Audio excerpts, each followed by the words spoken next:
Land Bank Fund Transfer. How to transfer money from land bank to another land bank account.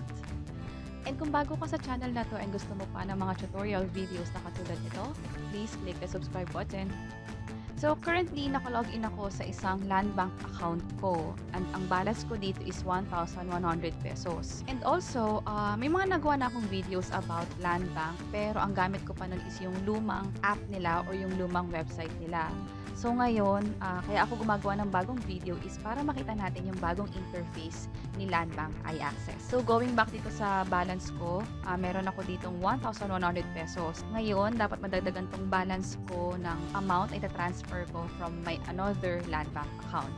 So, i-check natin kung magkakaroon ba ng issue sa pag-transfer, matagal ba mag-reflect yung pera doon sa pinagpasahan, or mabilis lang kayang malipat yung pera from one land bank account to another land bank. So, proceed na tayo sa isang account ko. So, ito pa yung isang account ko sa Land Bank iAccess. And currently, naka-login na ako dito. So, nag-login na ako gamit yung iAccess ID ko and password. And then, in-enter ko rin yung OTP na na-receive ko sa phone. After ko mag-login, ito na agad yung interface ng Land Bank iAccess. So, bago na yung itsura niya ngayon. And since ang purpose ko is mag-transfer ng pera, click ko tong transfer funds. And ito na agad yung steps para makapag-transfer. And meron ditong mga notes like for this one, dapat may matirang at least 100 pesos sa accounts kung maglilipat ka ng pera. So, let's proceed. So, for step 1, piliin ko lang yung source account. Since isa lang naman yung account ko sa Land Bank, so by default, tick na siya dito or naka-choose na siya. And ito rin yung laman ng account ko. So, katulad ng reminder kanina, dapat magtira ako dito ng at least 100 pesos. And then for step 2, pipiliin ko kung ano yung mode ng pag-transfer. Magka-transfer ba ako sa sarili kong account or magka-transfer ba ako to a registered third-party account? Ibig sabihin, may in-enroll na ba akong land bank account before? And nung in-enroll ko siya, magpapakita siya dito sa registered third-party account. Pero wala pa ako na-enroll dati. So sa next video, ipapakita ko na lang kung paano mag-enroll ng another land bank account dito sa Land Bank iAccess. Para next time, pipiliin mo na lang siya sa list na to. Hindi mo na kailangan i-enter manually yung account number. And since wala pa ako na-enroll na land bank account or itong pagkapasahan ko is hindi ko pa na-enroll, ang pipiliin ko is transfer to anyone. So magpapasa ako sa hindi ko pa nare-register na land bank account dito sa iAccess account ko. And meron ditong fourth option na transfer to other bank. So may mga past videos na rin ako na ginawa yan. So basically, bago lang naman yung itsura pero same pa rin naman yung process. Pareho yung step 1 hanggang step 6. So balik tayo dito sa transfer to anyone. Mag-transfer na tayo ng pera sa iba pang land bank account. So ilalagay ko dito yung 10-digit account number. So reminder lang na i-double check niyo yung account number na nilalagay nyo rito.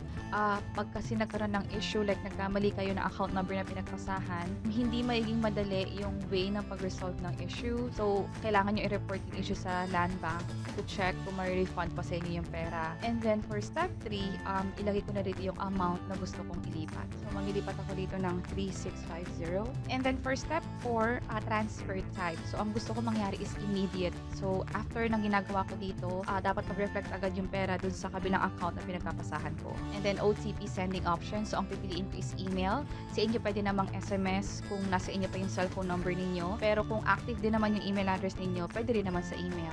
So, sa akin sa email na lang. So, nakompleto ko na lahat ng details. Click ko na tong submit na button. And transaction confirmation. So, importante na i-verify yung lahat ng details na to. Again, double check nyo tong account number na ine-enter nyo or yung pinagpapasahan ninyo. So, tama naman lahat. Ilagay ko na dito yung OTP na na-receive ko sa email. And click ko na tong confirm. And transaction acknowledgement, this confirms the receipt of your fund transfer. And andito na yung transaction reference number. Sa inyo, kung hindi nyo pa makakonfirm kung naging successful nga yung pag-transfer doon sa kabilang account, i-take nyo yung screenshot nito or click nyo itong print na button para ma-save nyo yung transaction reference number. In case kasi na magkaroon ng issue like nabawasan yung pera nyo pero hindi nag-reflect yung pera doon sa kabilang account, pwede kayong mag-report agad sa land bank and provide this reference number as reference dun sa transaction na ginawa ninyo. So, dito naman sa kabilang account ko, which is naka-login ako gamit yung cellphone ko naman, refresh ko tong my accounts and let's see kung ma-update yung balance dito. So, ni-refresh ko yung balance dito sa Land Bank mobile app and nag-reflect na nga yung tin-transfer nating pera. So kanina 1,100 lang to, ngayon nadagdagan na and naging 4,750. And dahil masyado pang recent or fresh yung transaction, hindi pa siya nagpapakita dito sa transaction history. Pero ang importante is nagbago na yung amount dun sa balance natin. And that's it. Sana nakatulong tong video na to. Please let us know by clicking the like button. And kung may naisip kayong questions or topics na tingin niya pwede namin i-share online, please let us know by providing a comment below. And ito pa yung mga videos sa tingin namin pwede pang makatulong sa inyo. You may also check this and this Sulu from Invest Library.